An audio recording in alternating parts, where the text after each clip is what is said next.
you for sharing your afternoon with us here on Kababayan LA. This is America's first and only daily talk show for and about the Filipinos, celebrating Filipino achievements every day here on LA 18. On the occasion of the 425 years of Filipinos in the U.S., LAFACE, Los Angeles Filipino Association of City Employees, headed by Cora Aragon Soriano, came up with this nationwide search of Filipino achievers all over the U.S. Cora, hello and welcome to the show. Hi, Janelle. And congratulations. What a successful search it was, no? Very successful. And Lorna Dumapias is here to speak for Helen Brown. Helen Brown was, of course, one of those that was recognized.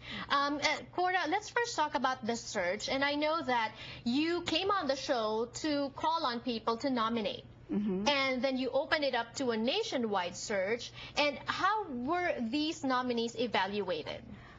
It's a long process, but it was very fair and very satisfying. I used the request for proposal concept, wherein we had the scoring sheets based on the objectives, the category, and the award criteria, and we were very successful. And I know that when you open it up to a nationwide search, napakaraming mga kababayan. So of course, we're here in Los Angeles, we're here in Southern California, but there's more kababayans in the other places of the U.S. and you got nominees from the other places as well, right? Yes. Anong mga natutunan mo? Anong yung mga na-impress ka?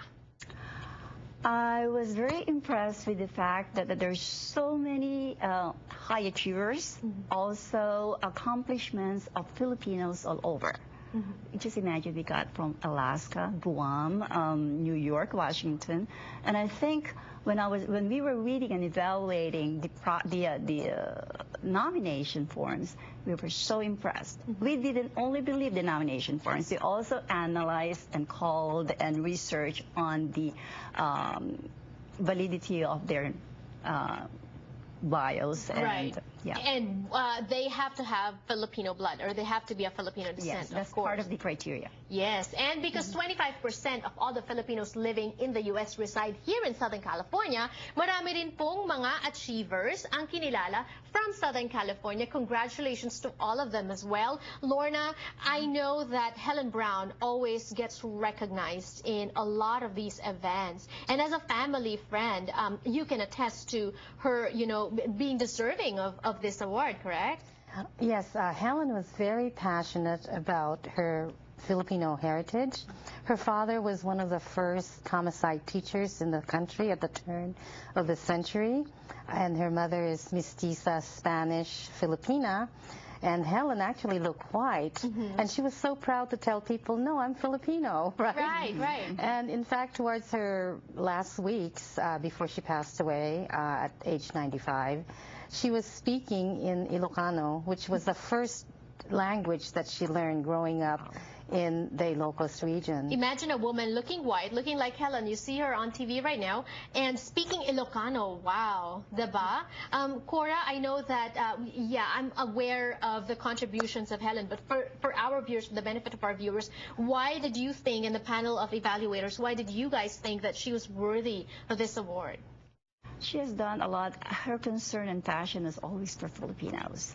And she has established this library thinking about the history of the Filipinos and archives, am I correct?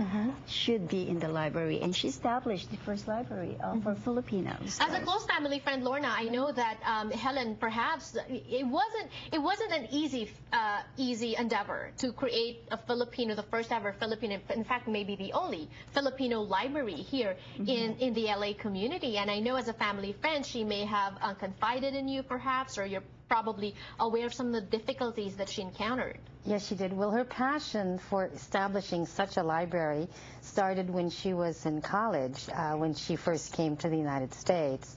And she discovered that her college library and the county and the city libraries hardly had anything about Filipinos or the Filipino culture or history.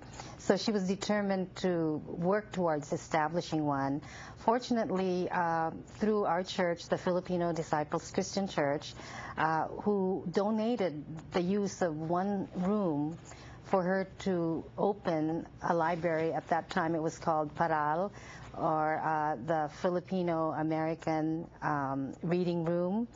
And then it grew through a lot of support, not only from the church, but from the community to become the largest collection of Filipino books and articles and memorabilia in the entire world outside of the Philippines. And I know that, yeah, like I said, you know, not just Helen, I know the other people, you can't achieve anything unless you struggle, because I think achievement is the offspring of struggles, I think, Cora. And when you were reading through the other nominees, I know that you were probably impressed too by some of the hurdles that others had to go through. Very impressive.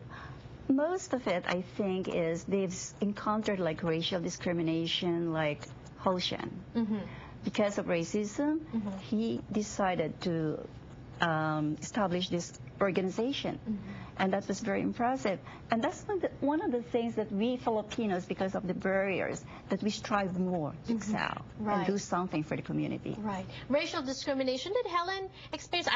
I would think no, because of the way she looked, but what were her struggles? Well, she felt it because she was passionate about her racial identity. She identified herself very strongly as Filipino, so she was hurt for other Filipinos who didn't look like her, and she was determined to help them. As an educator with the LAUSD, she helped the plight of the Filipino teachers as well as the students, and she was also very instrumental in the inclusion of Filipino-American studies at UCLA, where she graduated, and she's believed to be the first Filipina to have graduated from that institution. Wonderful. Very inspiring. And like I said at the top of the program, we have so much to be thankful for. All these people that paved the way for us, that struggled to make it easier for us these days. When we return on the show, more achievers. Don't go away.